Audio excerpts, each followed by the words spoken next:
اسلام کے چوتھے خلیفہ راشد سیدنا علی المرتضی رضی اللہ عنہ کی زندگی کے خون چکا واقعات، انہوں نے خلافت کے 6 مشکل ترین سال کیسے گزارے، انتہائی دلچسپ انداز میں۔ اس سلسلے کی 3 سیڈیز آپ پہلے ہی سن چکے ہیں، تو آئیے سنتے ہیں چوتھے خلیفہ راشد کے حالات و واقعات۔ پیشکش محمد طارق شاہد۔ اللہ تعالی کا ارشاد، وہ لوگ جو اللہ اور اس کے رسولوں پر ایمان لائے ہیں، یہی تو وہ ہیں جو ان کے پروردگار کے نزدیک صدیق اور شہید ہیں، ان کے لیے اجر و ثواب ہوگا۔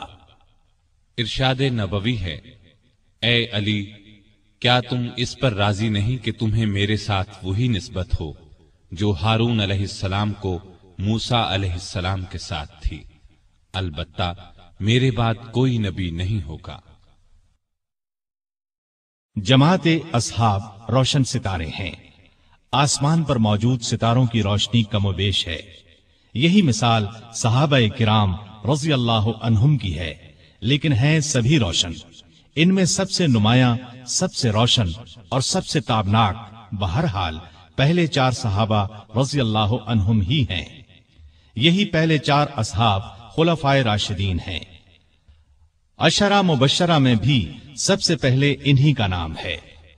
یوں تو اللہ تعالیٰ نے قرآن مجید میں رسول کریم صلی اللہ علیہ وسلم کے سارے ہی صحابہ کو جنت کی بشارت دی ہے، پھر ان صحابہ کا درجہ سب سے بلند بتایا جنہوں نے اسلام لانے میں پہل کی، اللہ کے راستے میں ہجرت کی، کافروں سے جہاد کیا۔ سیدنا علی رضی اللہ عنہ ایسے ہی صحابہ میں شامل ہیں۔ انہیں یہ عزت بھی حاصل ہے کہ وہ بدری صحابی ہیں۔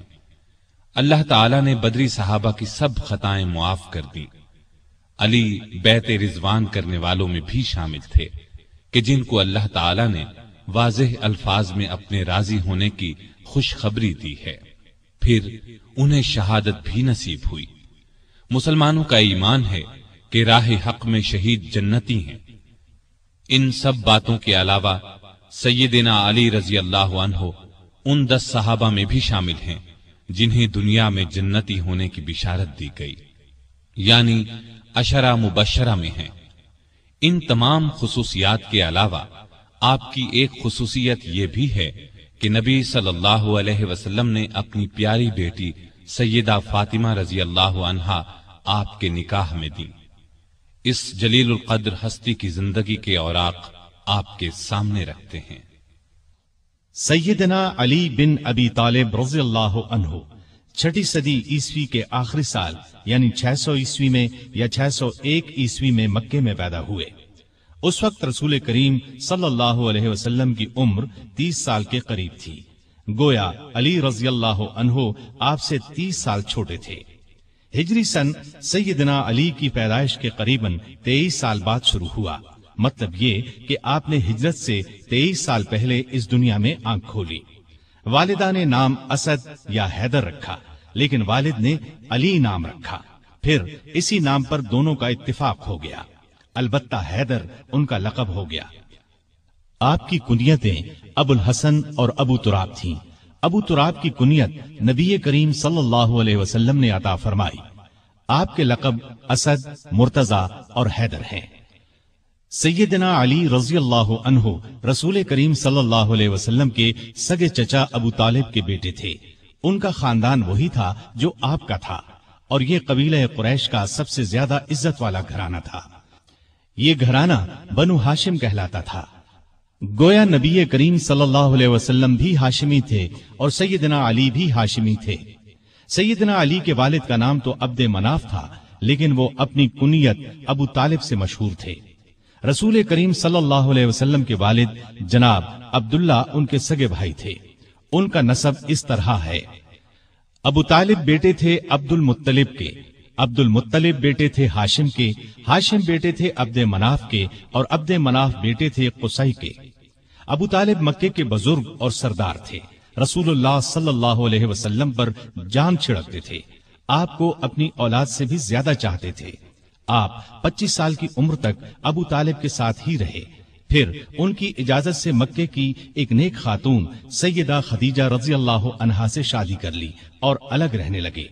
آپ نے نبوت کا اعلان کیا تو قریش جان کے دشمن بن گئے، لیکن یہ ابو طالب ہی تھے جو آپ کی حمایت میں اٹھ کھڑے ہوئے، ہر طرح سے آپ کا ساتھ دیا۔ علی رضی اللہ عنہ کی والدہ کا نام فاطمہ رضی اللہ عنہا تھا، وہ بھی ہاشمی تھیں۔ یہ آپ پر ایمان لے آئی تھیں، یہ بھی آپ سے حد درجے محبت کرتی تھیں۔ انہوں نے ہجرت بھی کی اور ہجرت کے 4 یا 5 سال بعد وفات پائی۔ سیدنا علی کوئی 5 برس کے تھے کہ ملک میں قحط پڑ گیا۔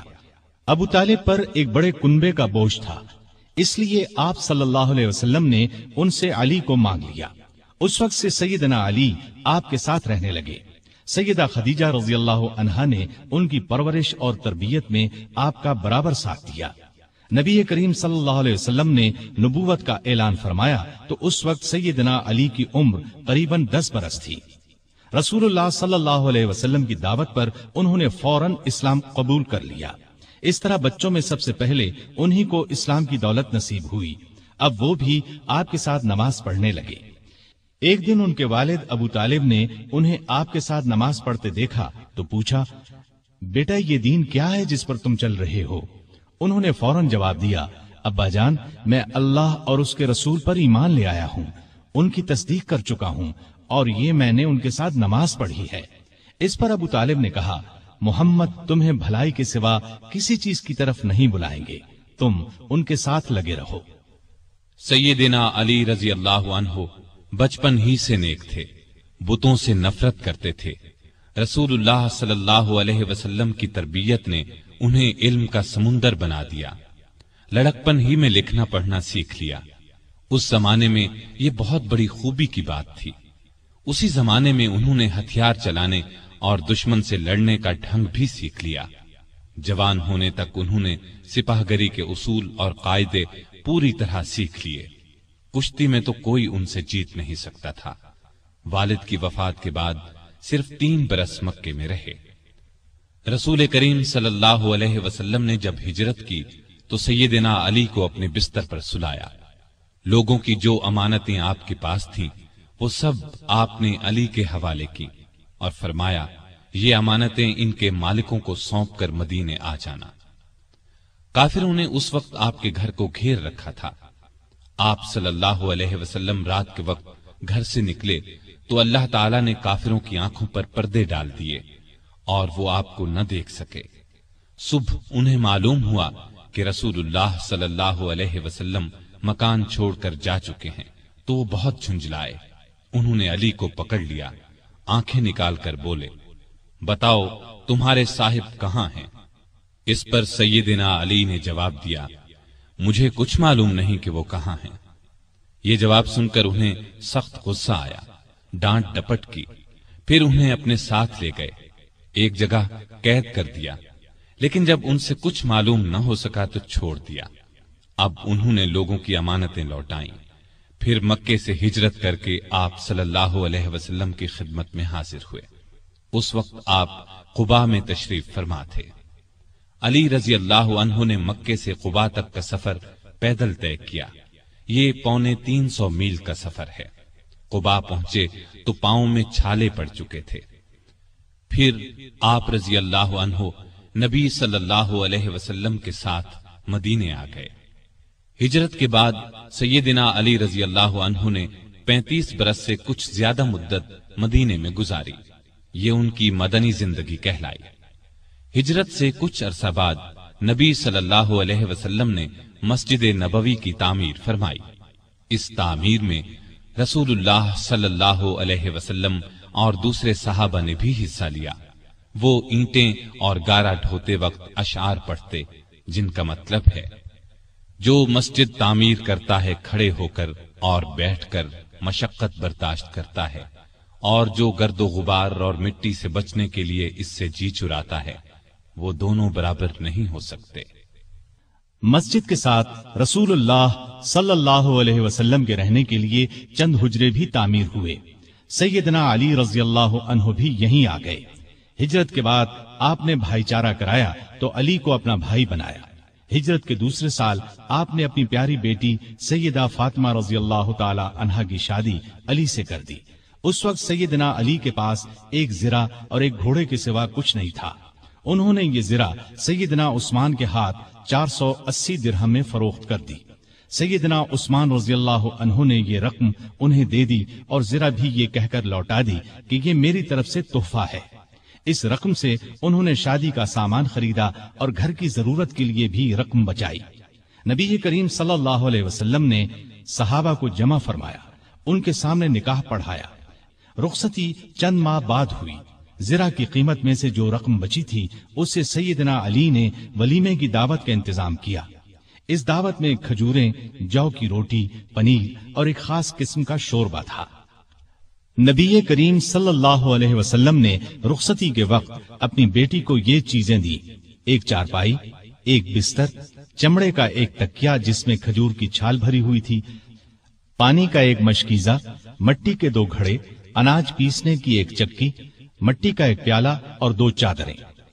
سیدہ فاطمہ جب اپنے خاوند کے ساتھ ان کے گھر چلی گئیں تو نبی کریم صلی اللہ علیہ وسلم وہاں تشریف لائے۔ پہلے دروازے پر کھڑے ہو کر اجازت مانگی، پھر اندر داخل ہوئے۔ ایک برتن میں پانی منگوایا، دونوں ہاتھ اس پانی میں ڈالے، ہاتھوں سے پانی ان دونوں پر چھڑکا، پھر فرمایا: اے فاطمہ، میں نے تمہاری شادی اپنے خاندان کے بہترین شخص سے کی ہے۔ اسی سال رمضان 2 ہجری میں بدر کی لڑائی پیش آئی۔ شادی کے بعد سیدنا علی رضی اللہ عنہ سیدہ فاطمہ رضی اللہ عنہا کا بہت خیال رکھتے تھے، وہ بھی ان کی بہت عزت کرتی تھی۔ دونوں نے گھر کے کام آپس میں بانٹ لیے تھے۔ ایک روز آپ صلی اللہ علیہ وسلم ان کے گھر تشریف لائے تو علی گھر میں نہیں تھے۔ سیدہ فاطمہ سے پوچھا تو انہوں نے فرمایا کہ میرا ان سے کچھ جھگڑا ہو گیا تھا، غصے میں گھر سے باہر چلے گئے ہیں۔ آپ نے ان کے بارے میں پتہ کرایا تو وہ مسجد میں سو رہے تھے۔ آپ مسجد میں تشریف لے گئے، وہ واقعی وہاں سو رہے تھے۔ چادر پہلو سے سرک گئی تھی اور مٹی ان کے جسم سے لگ گئی تھی۔ آپ مٹی پوچھنے لگے اور فرمایا: ابو تراب اٹھو، ابو تراب اٹھو۔ اس روز سے آپ کا لقب ابو تراب مشہور ہو گیا۔ تراب مٹی کو کہتے ہیں، یعنی مٹی والا۔ کوئی انہیں ابو تراب کہتا تو بہت خوش ہوتے۔ انہیں دنیا کے سامان اور مال و دولت سے بالکل پیار نہیں تھا۔ ان کی زندگی فقیرانہ تھی، محنت مزدوری کر کے روزی کماتے تھے، روکھی سوکھی کھا کر گزارا کرتے تھے۔ لڑائی کے میدان میں جاتے تو فرمایا کرتے تھے: لڑائی کے میدان میں مجھے پرواہ نہیں ہوتی کہ موت میری طرف آ رہی ہے یا میں موت کی طرف بڑھ رہا ہوں۔ اسی دلیری کی وجہ سے آپ رضی اللہ عنہ اسد اللہ کے لقب سے مشہور ہوئے۔ بدر کی لڑائی میں سیدنا علی بھی شریک ہوئے۔ ان کے ہاتھ میں ایک جھنڈا تھا۔ دونوں لشکر آمنے سامنے ہوئے تو کافروں کے لشکر سے عتبہ، شیبہ اور ولید میدان میں نکلے اور مسلمانوں کو مقابلے کے لیے للکارا۔ مسلمانوں کی طرف سے بھی 3 انصاری جوان، عوف، معوذ اور عبداللہ بن رواحہ رضی اللہ عنہم میدان میں آ گئے، لیکن ان تینوں کو دیکھ کر کافروں نے ان سے لڑنا اپنی شان کے خلاف سمجھا۔ عتبہ نے پکار کر کہا: اے محمد، یہ لوگ ہمارے جوڑ کے نہیں ہیں، ہماری قوم کے لوگوں کو ہمارے مقابلے پر بھیجو۔ اس پر رسول اللہ صلی اللہ علیہ وسلم نے سیدنا علی، سیدنا حمزہ اور سیدنا عبیدہ بن حارث رضی اللہ عنہم کو حکم دیا کہ آگے بڑھ کر ان کا مقابلہ کریں۔ تینوں بہادر فوراً آگے بڑھے۔ اس وقت سیدنا علی رضی اللہ عنہ نے سر پر سفید صوف کا ترہ لگا رکھا تھا۔ ان کا سامنا ولید سے ہوا، سیدنا حمزہ کا عتبہ سے اور سیدنا عبیدہ کا شیبہ سے ہوا۔ ولید اور عتبہ دونوں سیدنا علی اور سیدنا حمزہ کے ہاتھوں مارے گئے، لیکن عبیدہ شیبہ کے ہاتھوں زخمی ہوئے۔ علی شیبہ پر چھپٹے اور ایک ہی وار میں اس کا کام تمام کر دیا۔ زخمی عبیدہ کو میدان سے اٹھا لائے۔ اس کے بعد عام لڑائی شروع ہوئی۔ سیدنا علی اس قدر پرجوش انداز میں لڑے کہ جس طرف نکل گئے کافروں کی صفیں کاٹ کر رکھ دی۔ دوسرے مسلمان بھی بہت بہادری سے لڑے اور کافروں کو شکست دی۔ ان کے بڑے بڑے سردار اس لڑائی میں مارے گئے، یہاں تک کہ ابو جہل بھی جہنم رسید ہوا۔ اگلے سال احد کی لڑائی ہوئی۔ اس لڑائی کی ابتدا میں کافروں کی طرف سے طلحہ بن ابی طلحہ میدان میں نکلا اور پکارا، کوئی ہے جو میرے مقابلے میں آئے؟ یہ سن کر سیدنا علی دوڑ کر اس کے مقابلے میں آ گئے اور ایک ہی وار میں اسے ڈھیر کر دیا۔ پھر طلحہ کا ایک بھائی ابو سعید نکلا، سیدنا علی ہی نے اس پر بھی تلوار کا ایک وار کیا، وہ زمین پر گر پڑا اور سعد بن ابی وقاص کے ہاتھوں مارا گیا۔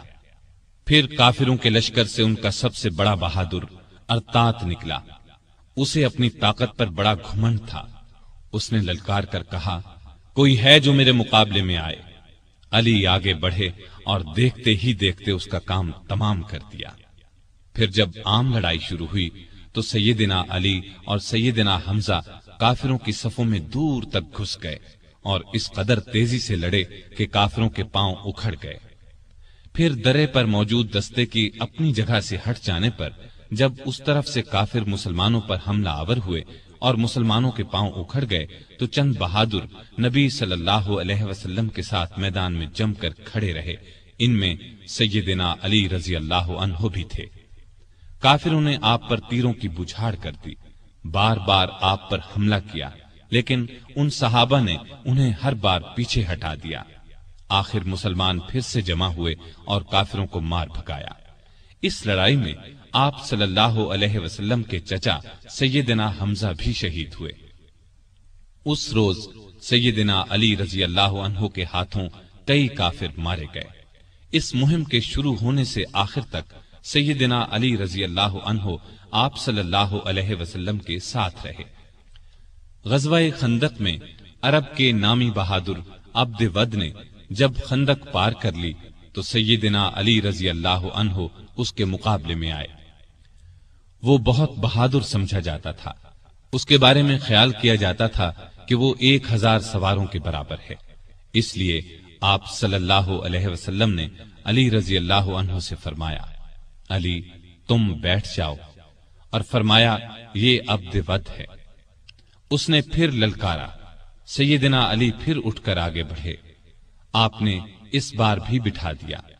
تیسری بار پھر اس نے مسلمانوں کو للکارا، اس بار سیدنا علی رضی اللہ عنہ نے عرض کیا، اے اللہ کے رسول صلی اللہ علیہ وسلم، میں جانتا ہوں یہ عبد ود ہے، آپ مجھے اس سے مقابلے کی اجازت دیں۔ اب آپ صلی اللہ علیہ وسلم نے اجازت دے دی، اپنی تلوار حضرت علی رضی اللہ عنہ کو عنایت فرمائی، اپنے پاک ہاتھوں سے ان کے سر پر پگڑی باندھی۔ علی رضی اللہ عنہ دوڑتے ہوئے گئے اور عبد ود سے بولے، میں نے سنا ہے تم نے لوگوں سے کہہ رکھا ہے کہ جو شخص میرے سامنے 3 باتیں پیش کرے تو میں ان میں سے ایک کو منظور کرتا ہوں۔ اس نے کہا، ہاں یہ ٹھیک ہے۔ اس پر سیدنا علی رضی اللہ عنہ نے اس سے کہا، تب پھر میں بھی 3 باتیں پیش کرتا ہوں، پہلی یہ کہ تو اسلام قبول کر لے۔ اس نے انکار کیا۔ انہوں نے دوسری بات پیش کی، مسلمانوں سے مت لڑ، واپس چلا جا۔ اس نے اس سے بھی انکار کیا۔ تب سیدنا علی رضی اللہ عنہ نے گرج کر کہا، تب پھر آ مجھ سے مقابلہ کر لے۔ عبد ود یہ سن کر ہنس پڑا، کہنے لگا، میں کبھی سوچ بھی نہیں سکتا تھا عرب میں مجھ سے کبھی کوئی لڑنے کی جرت کرے گا۔ یہ کہہ کر وہ گھوڑے سے اتر آیا اور بولا، تم کون ہو؟ سیدنا علی رضی اللہ عنہ نے فرمایا، میرا نام علی بن ابی طالب ہے۔ عبد ود یہ سن کر کہنے لگا، تمہارے والد میرے دوست تھے، اس لیے میں تم سے لڑنا نہیں چاہتا۔ یہ سن کر سیدنا علی رضی اللہ عنہ نے فرمایا، لیکن اے اللہ کے دشمن، میں تم سے لڑنا چاہتا ہوں۔ اب عبد ود بپھر گیا اور آگے بڑھ کر علی پر تلوار کا وار کیا۔ علی رضی اللہ عنہ نے ڈھال آگے کر دی، وار اس قدر زبردست تھا کہ تلوار ڈھال کو کاٹ کر ان کی پیشانی پر جا لگی، وہ زخمی ہو گئے۔ زخم کھا کر وہ شیر کی طرح جھپٹے اور عبد ود پر ایسا وار کیا کہ تلوار اس کے کندھے کو کاٹتی سینے تک آ گئی، وہ وہیں ڈھیر ہو گیا۔ اس کے گرتے ہی سیدنا علی رضی اللہ عنہ نے زور سے نعرہ تکبیر بلند کیا۔ اب عبد ود کے کچھ ساتھی آگے بڑھے، لیکن وہ بھی اللہ کے شیر کے آگے نہ ٹھہر سکے، بھاگ نکلے۔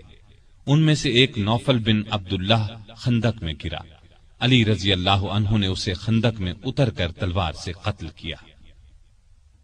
رسول اللہ صلی اللہ علیہ وسلم نے بنو قریظہ کی طرف کوچ کا ارادہ کیا تو سیدنا علی رضی اللہ عنہ کو فوج کا جھنڈا دے کر آگے روانہ فرمایا۔ پھر آپ 3000 مجاہدین کے ساتھ روانہ ہوئے۔ لڑائی سے پہلے ہی بنو قریظہ ہمت ہار گئے اور ہتھیار ڈال دیے۔ مدینے سے 60 کلومیٹر دور فدق نامی یہودیوں کی بستی تھی۔ یہ یہودی خیبر کے یہودیوں کو مسلمانوں کے مقابلے پر اکسا رہے تھے۔ آپ صلی اللہ علیہ وسلم نے سیدنا علی کو 200 سوار دے کر ان کی طرف روانہ فرمایا۔ مسلمانوں نے ان لوگوں کو شکست دی، وہ بھاگ نکلے۔ مسلمانوں کے ہاتھ 500 اونٹ اور 2000 بکریاں لگی۔ وہ ان کو ہانک کر مدینے لے آئے۔ بیعت رضوان میں بھی سیدنا علی ساتھ تھے۔ صلح نامہ لکھنے کا کام ان کے سپرد ہوا۔ انہوں نے شروع میں بسم اللہ الرحمن الرحیم لکھا تو قریش کے نمائندے نے اس پر اعتراض کیا اور کہا ہم رحمان کو نہیں مانتے، لہذا یہ لکھا جائے بسمک اللہم۔ رسول کریم صلی اللہ علیہ وسلم کی ہدایت پر سیدنا علی نے یہی لکھ دیا۔